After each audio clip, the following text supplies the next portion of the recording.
ओम जय गुरुदेव. नवरात्र चालू झाली. आज चौथी माळ आहे. व्हिडिओ टाकायला काही जमत नाही आहे, तर सगळ्यांनी गट बसवले असतील. थोडंसं भक्ती सांगते.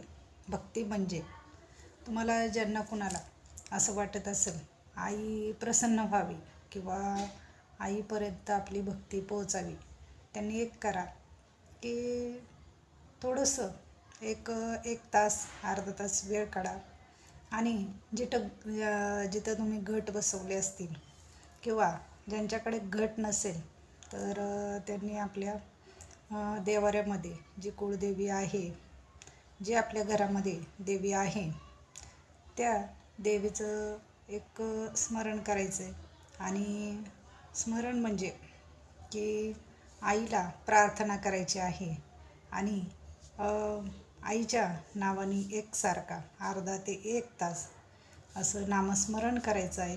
त्याच्याने काय होतं तर आत्ता हे नवरात्र खूप महत्त्वाची आहे.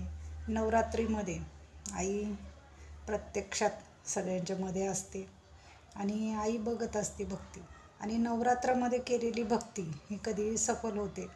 तर ज्यांना कोणाला असं वाटत असेल की आईपर्यंत आपल्या आईच्या पायाजवळ जागा मिळावी, आईपर्यंत प्रार्थना पोहोचावी आणि आपली भक्ती सफल व्हावी, त्यांनी नवरात्रामध्ये अशी नक्की भक्ती करा.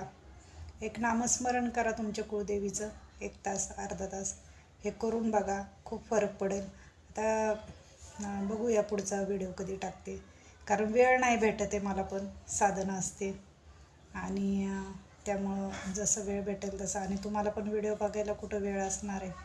सगळेजण आपल्या मंदिरामध्ये आरतीसाठी जातात किंवा कुठल्या भागामध्ये काय करतात ते तर काय माहिती नाही आहे. तरी पण जसं वेळ मिळेल तसं व्हिडिओ टाकेल. ओम जय गुरुदेव. आई राजा गुरुदेव. ओम पद्मावती माता की जय.